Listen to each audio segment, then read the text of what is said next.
안녕하세요. 면접병 면접바 영입니다. 제가 오랜만에 칠판 앞에 섰는데요. 오늘 영상은 입사 선호도 기업에 대한 발표 자료를 토대로 우리 구독자분들이 앞으로 꼭 입사해야 될 회사, 나의 커리어를 발전시킬 때 이런 기준을 가지고 회사를 선택하면 좋겠다, 그런 내용들을 오늘 한번 정리해 보려고 합니다. 첫 번째는 성장성이에요. 성장성. 지금도 성장하고 있고 앞으로도 성장할 기업입니다. 근데 이거를 뭐 알 수 있는 방법이 여러 가지가 있겠죠. 제가 보기에는 아주 직관적으로 설명할 수 있는 게 업계 탑티어를 지원하시면 됩니다. 업계의 탑티어 내지는 그 영역에서의 탑티어, 그 기술에서의 탑티어를 가면 절대 망하지 않습니다. 왜 그러냐? 불확실성이 커질수록 사람들은 결국 불안하단 말이에요. 그러니까 그거를 선택하는 기준에 있어서 그래도 이거는 저걸 선택해야지, 그래도 여기가 제일 낫지 않아? 이런 생각들이 훨씬 더 메인스트림으로 가는 시기이기 때문에 업계의 탑티어는 장기적으로 더 고속 성장할 수 있는 다양한 요소들이 있다고 말씀드리고 싶어요. 업계의 탑티어기 때문에 다른 면이 몇 가지 있어요. 첫 번째는 보상이 다릅니다. 보상에서 되게 중요하게 생각해야 될 것은 성과 공유인 것 같아요. 예전에는 수당이라든지 1년에 한 번씩 나오는 성과급 뭐 이런 게 있었는데, 최근에는 성과급조차가 굉장히 파격적으로 많은 실험들을 하고 있습니다. 어떤 회사는 1년에 2번 나눠서 주기도 하고요, 3번 나눠서 주기도 하고, 심지어 매달 성과급을 공유하는 데도 있어요. 자, 두 번째로 이런 회사들은요, 제도가 특이합니다. 여기서 말하는 제도는 뭐냐면 교육과 경력의 기회입니다. 제가 지금 말하는 이 교육이라는 게 필수 교육 이런 걸 얘기하는 게 아니야. 내가 지금 시점이 됐을 때 다음 단계로 성장하기 위해서 당신은 이런 업스킬링 또는 리스킬링이 돼야 됩니다. 그게 교육 프로그램일 수도 있고, 단순히 교육이 아니라 어떤 기회일 수도 있어요. 자, 세 번째는 투자입니다.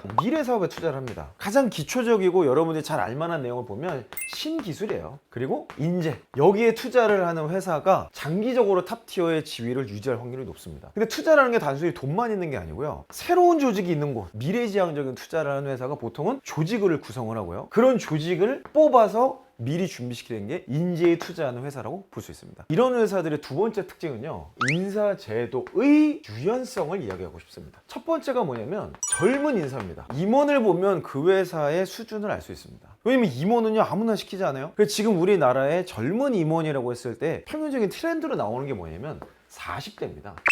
형 친구들이 지금 잘 나가는 데다 대기업 임원하고 있단 말이야. 그래서 40대의 젊은 발탁을 많이 하는 회사들, 또는 하려고 노력하는 회사, 그러니까 그 회사가 전통적인 되게 업계일 수도 있고요, 회사가 오래됐을 수도 있어. 그런 회사도 이거 쉽지 않거든요. 왜냐면 그동안 있었던 문화라는 게 있기 때문에 쉽지 않은데, 그럼에도 불구하고 젊은 임원의 발탁을 막 하고 있고, 신문이나 뉴스에 그런 것들이 막 나와? 아, 이 회사는 굉장히 유연함을 갖춰가려고 노력하는 회사도, 이렇게 보시면 딱 맞아요. 그리고 두 번째가 사내 발탁 제도입니다. 전문 용어로 제가 말씀드려야 되는데, 잡 포스팅이라는 개념이 있어요. 사내 채용 전략을 아주 중요한 우선순위로 둡니다. 그러니까 사내에 먼저 채용 공고를 때리는 거예요. 그래서 어떤 일이 있냐면, 전혀 다른 사업부, 전혀 다른 계열사, 전혀 다른 영역에서 일하는 사람이 여기에 지원을 해서 수시 인사로 들어오는 경우들이 있습니다. 아, 이거는 상당한 수준의 유연성을 갖추는 거예요. 그리고 내부 인력에 대한 성장과 그들에게 기회를 주고자 하는 게 인사 제도와 철학까지 반영된 거기 때문에 저는 일반적인 회사를 못한다. 자, 그래서 필연적으로 이 두 가지가 연결이 되면서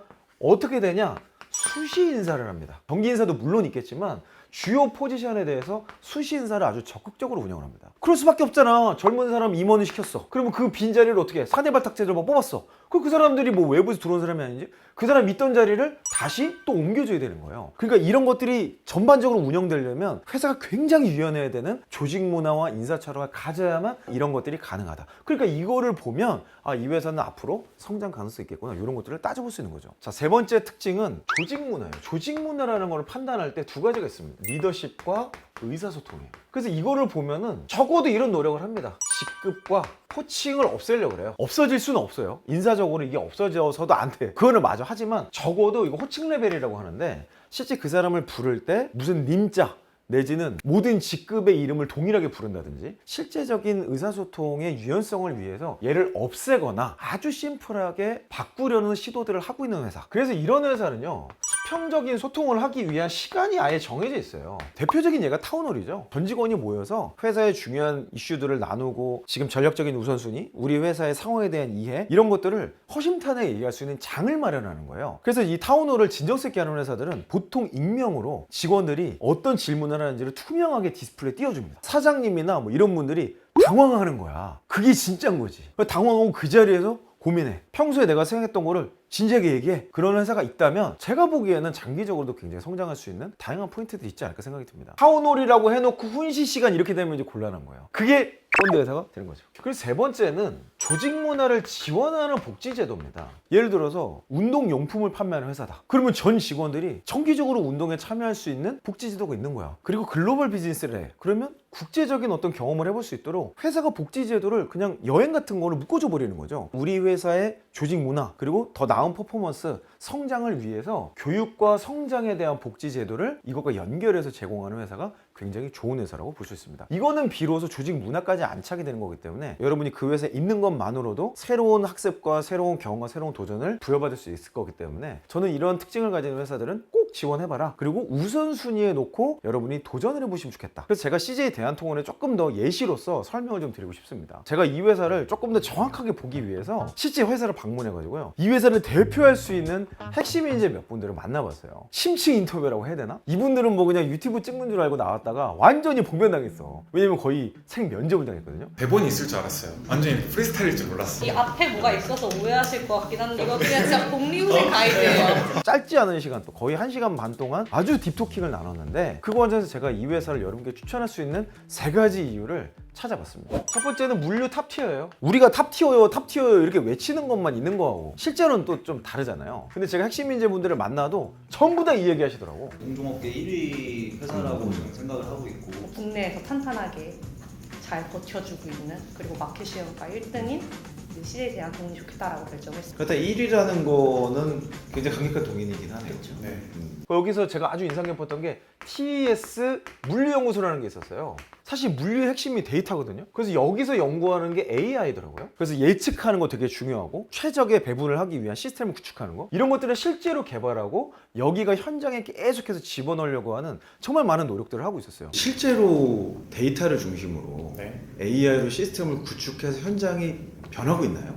네, 그렇습니다. 동탄이라는 FD 센터가 있어요. 물류가 하나 생성이 돼서 컨베이어벨트 타고 돌면서 포장도 되고 점수를 하고 배송이 나가고 있는 이런 과정 중에서 그 사람 간의 비효율이 발생을 하잖아요. 그렇죠. 저희는 최소한의 사람으로 배송의 리드 타임을 줄여야 되는 것도 저희의 목적인데, 현재는 사람을 줄여서도 배송 리드 타임을 지키면서 이제 최적화할 수 있는 그런 알고리즘들을 저희가 개발을 해서 실제로 지금 많이 테스트를 하고 있습니다. 현장에서 그게 느끼시나요?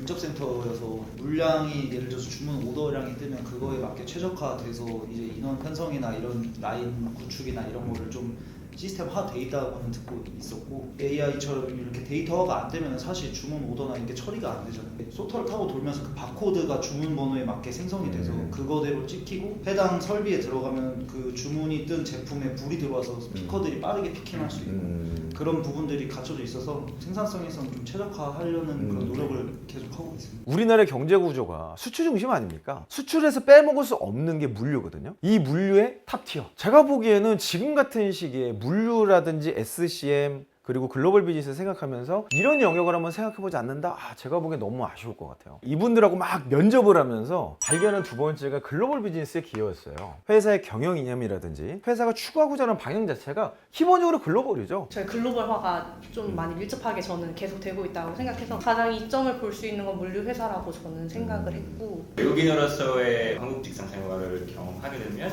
CJ그룹이 가장 적합하다라고 생각합니다. 외국인이거든요. 전혀 모르겠어요. 이 CJ그룹 안에서도 가장 활발히 글로벌 사업을 하고 있는 것은 제일 재단이란 CJ대한통운. 그래서 CJ대한통운에 입사했습니다. 그리고 이런 것들을 강화시키기 위해서 CJ 대한통운에서는요, 과장 승진자들, 뭐 사실 직급이 없다고 하는데 예전 직급 레벨인 것 같아요. 일정 어느 수준에 승진하는 모든 대상자에게 해외 연수 프로그램을 모두에게 제공을 하고 있더라고요. 글로벌 마야지라고 해서 과장으로 승진하는 경우 해외 연수를 보내는 이런 제도가 있습니다. 그래서 올해 같은 경우는 모든 과장 승진자들이 저기 일본이랑 그리고 중국 이렇게 전에 지원하는. 그럼 가서 뭐 하나요? 여러 가지 프로그램이 있는데, 물류 관련된 행사에 가가지고 뭐 물류 관련된 트렌드를 배우고, 그리고 하루에는 자유여행이라는 식으로 구성되어 있습니다. 이것도 대한통운만 대한통운만? 하고 있습니다. 나머지 다른 계열사는 안 하고요. 맞습니다. 사실 그거 쉬운 거 아니거든요. 견문을 넓히고 지금 최첨단이 저런 거구나 라는 것들을 우리 회사 업무에 어떻게 반영할 수 있을까 라는 것들을 체크해 보기에 아주 좋은 기회이기 때문에 이런 교육 기회와 경력 기회를 제공하는 회사로서 저는 CJ 대한통운이 상당한 경쟁력을 갖추고 있지 않나 생각이 듭니다. 자, 그리고 세 번째로 이분들이 가장 많이 뽑아주셨던 내용은요, 배울 수 있는 사람이 있다는 거였어요. 아, 이건 정말 중요한 것 같습니다. 사실 지금 회사에서 배울 수 있는 상사가 없다고 느끼는 경우가 굉장히 많거든요. 그러다 보니까 이형 찾아오고 퇴사한 이형 구독하고 뭐 이렇게 되는 거 아니에요? 어쨌든 제가 이 CJ 대한통운 핵심 인재들을 직접 인터뷰하면서 느끼는 아주 중요한 포인트들은 뭐였냐면, 이 사람들이 영향을 받은 상사가 있다는 거예요. 그리고 그 상사를 통해서 지금의 자신이 있다라고 말할 수 있는 구체적인 기술과 역량, 관점 같은 것들이 있더라고요. 질문 듣고 생각해 봤는데 저희 생각이 났습니다. 실명을 모르면 되나요? 지금 직급이 좀 높으신데 저한테 출장 기회를 몇 번 주셨었어요. 근데 그러면서 하시는 말씀이 많이 배워, 많이 경험하고 와. 기회가 될 때 꼭 많이 지원받고 그리고 많이 느끼고 많이 경험해서 빨리빨리 크자 이렇게 말씀해 주셨는데, 사실 제가 이제 만 4년이고 5년 차인데 그런 말씀을 주셨던 게 연차와 상관없이 많은 기회를 주시려고 하셨고, 그리고 구성원들을 많이 믿고 계시는구나라는 걸 주셨거든요, 저한테. 또 이제 동기부여가 돼서 더 열심히 해봐야지라는 마음이 아마 처음 들었던 것 같아요. 저의 모든 상사님들 다 존경하십니다. 좋은데요? 첫 발령지가 지금이랑 동일한데 여기에 좀 하고자비 분들이 많았어요, 제 선배들이. 그래서 기본 업무 외에도 뭔가 계속 이제 개선을 하려고 뭔가 더 찾아서 일을 하시는 그런 성향들을 많이 보면서 물류 프로세스만 익히고 그냥 기본에만 안주하면 안 되겠다는 생각이 들더라고요. 제일 영향받으신 분 성함이 어떻게 돼요? 성함이 실존 인물인지 좀 검증을 해야 되니까. 님이랑 진짜 하고자비시고 지금은 인사팀으로 계신데. 아, 지금 HR이세요? 네. CJ 인재상에서 되게 중요하게 강조한다라고 하는 포인트를 인사팀과 이분들에게 제가 들은 게 뭐냐면, 예스맨에 대해서 거부한다는 거예요. 근데 CJ 대한통운, 그리고 CJ 그룹이 원하는 사람이 바로 역량 있는 반듯한 하고자비로 우선 내용이 있거든요. 이 공식적으로 무슨 사람이냐면은 우선 예스맨이 아니면 돼요. 역량이 있는 사람을 가정하에 수동적이지 않고 치열하게 일할 수 있는 사람. 모든 규정이 있지만 시킨 대로만 하면 안 되고, 시기는 업무의 Y를 명확히 이해하고 스스로의 생각을 기반으로 업무를 진행하는 사람이 바로 이 반듯한 하고자비라고 하고. 저연차 분들이거나 신입사원 새로 오시게 되면 막 여쭤보게 돼요. 근데 제가 최근에 들었던 얘기 중 하나가 미생을 보고 오셨다고 하더라고요. 미생이 근데 10년 전, 뭐 11년 전 드라마잖아요. 근데 거기에 어떤 그런 수직적인 구조와 이런 것들이 미리 재미 겸 이제 좀 회사 생활 처음 시작하니까 긴장도 되니까 그런 걸 보고 오셨다는 거예요. 그리고 제가 소속돼 있는 저희 팀 같은 경우 혹은 주변에 있는 팀들은 그런 위생의 구조랑 완전 다르거든요. 말씀하신 대로 예스맨보다는 논리적인 생각과 근거를 가지고 자기 생각을 펼치고 그거를 논리적으로 타인에게 설명해주고 설득할 수 있는 분이 저희한테는 더 필요한 인재이거든요. 사실 일반적인 기업은 예스맨을 선호하거든요. 그렇지 않겠어요? 시키는 대로 하니까 당연히 좋지. 근데 여기서는 CJ 대한통운에서는 예스를 거부한다는 거예요. 그 말은 뭐냐면, 나름의 생각을 가지고 Y에 대해서 질문하고 개선안을 제안할 수 있는 사람을 더욱더 선호한다, 이렇게 해석이 되더라고요. 제가 만나본 분들 중에 경력이 있었거든요. 근데 경력 있는 분들도 처음에 이게 적응이 안 됐대요. 대기업임에도 불구하고. 그리고 물류라는 사실 이 업계 자체가 가지고 있는 통상적인 좀 이미지라는 게 있잖아요. 좀 폐쇄적이고 뭔가 꼰스러울 것 같고, 뭐 이런 산업 자체가 그런 특성을 무시해서도 안 되고 없어서도 안 되겠죠. 하지만 그럼에도 불구하고 계속해서 개선하려고 하고 새로운 아이디어를 제안받길 원하고 그것들을 실제로 적용하길 원하는 다양한 문화들을 제가 현장에서도 볼 수 있었고, 이분들의 공통된 언어로 확인이 되더라고요. CJ 대한통운이라고 하면 되게 오래된 회사이기 때문에 너무나 뭐 군대식으로 딱딱하고 분위기가 되게 어둡고 되게 수직적인 이런 문화가 있다는 거 사실은 관념인 것 같아요. 물류도 그 맞아요. 컨셉이 업계도 있어서 그렇죠. 그렇죠. 네. 얼마 전에 건설 업계에서 이직하신 분이 되게 충격 주셨던 게, 그래도 정말 수평적인 이런 분위기인 것 같아요. 그리고 젊고 그리고 되게 다이나믹한 이런 조직 문화가 있다고 말씀하셨어요. 이거를 좀 직관적으로 볼 수 있는 뭐 상황이나 현장이나 그런 건 없을까요? 타운홀 미팅을 한다든지. 이 회사 와가지고 느낀 게, 원래 그런 타운홀 미팅하면 사실 소통이라고 하지만 일방적인 그렇죠. 게 원래는 많은데 마지막 코스가 늘 쌍방 소통이에요. 질문을 올리면 다 대답해 주시는 거. 진짜 실시간이구나라고 생각했던 게 TES 어느 본부장님께서 답변을 해주세요 하면 이제 정말 실무 경영진 분께서 대답해 주시는 거 보고 아 이런 게 만약에 사전에 세팅이 된 거였다면 이런 모습은 안 나왔을 텐데 라는 걸 보면서 오히려 이게 정말 실시간 소통이구나라는 걸 맞아. 오히려 제가 느끼게 된 회사의 전략과 회사의 성장성에 있어서 사람에 굉장히 포커스해서 지금까지 다양한 시도와 도전들을 제가 현장에서 확인할 수 있었던 것 같습니다. 사실 이거 이외에도 핵심 매니저분들이 우리 회사 좋아요라고 얘기하셨던 게 뭐 많아요. 취준생분들은 다 아시겠지만 올리브영이라고 저희 임직원 카드 가지고 결제하시면 그 금액의 40% 지금 촬영 시점에도 굉장히 크게 했었는데 그 할인 금액의 40%가 또 들어갑니다. 와, 그럼 어쨌든 판매가의 40%. 네. 그렇죠. 그렇죠. 와, 엄청 대박이다. 이거는 CJ 그룹사가 다 공유된 혜택인 거죠? 네, 네. 회사가 내줍니다. 40%의 그렇죠. 금액을. 근데 다른 계열사에는 없는데 우리한테는 있다.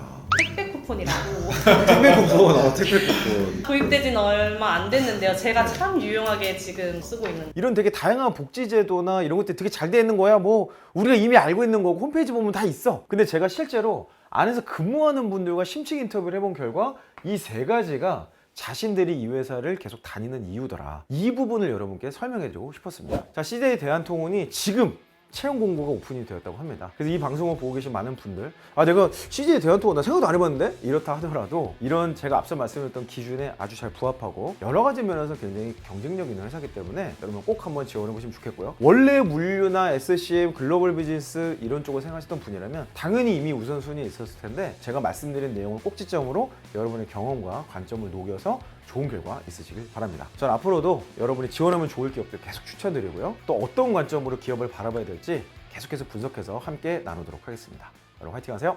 이상 이영이었습니다.